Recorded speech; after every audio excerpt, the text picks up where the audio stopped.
Бәріңізге сәлем. Бүгін мерекелік дастарханға айсберг салатын жасаймыз. Ол үшін бізге айсберг капустасы немесе пекин капустасы, қияр, помидор, жұмыртқа және майонез керек болады. Ең бірінші капустаны алып, мендегі пекин капустасы, яғни оны жұмсақ жеп аламыз. Қатты жерлерін алып тастаймыз. Осылай қолмен жуу арқылы немесе пышақпен төртбұрышты етіп турасаңыз да болады.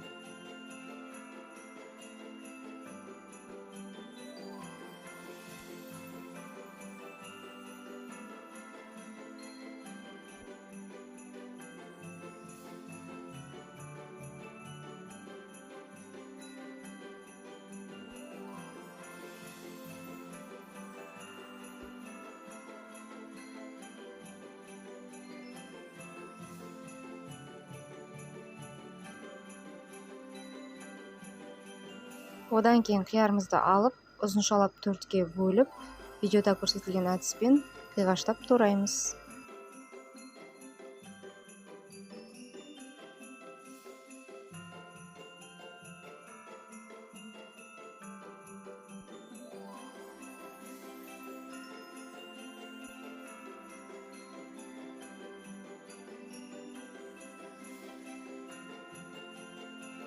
Помидорды алып, яғни қызанақты 8 тең бөлікке бөлеміз.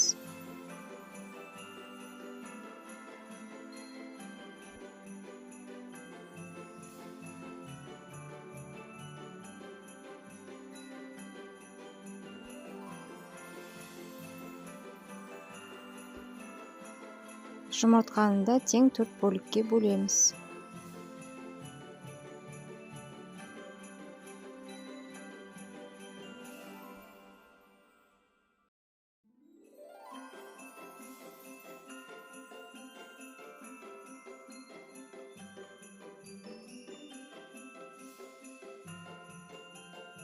Дәміне қарай қара бұрыш және тұз саламыз.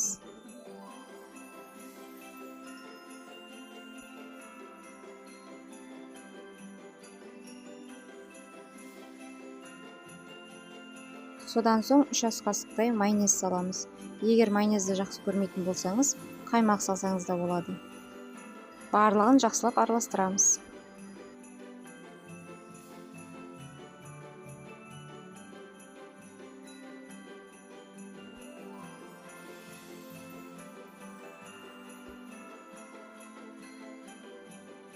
Дайын болған салаттың үстіне жұмыртқаларымызды әдемілеп қоямыз.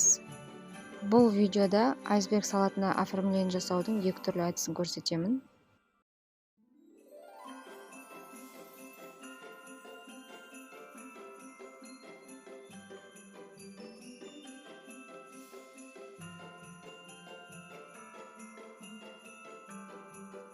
Жасалып жатқан оформление, яғни бұл бірінші түрі 3 жұмыртқамен жасалады. Ал мынау екінші түрі 2 жұмыртқамен жасалады. Бұл салат цезарь салатына өте ұқсас, дәмді, әрі жеңіл және тез жасалады.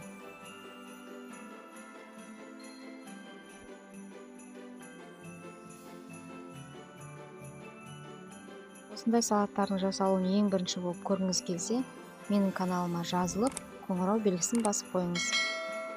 Асыңыз дәмді болсын.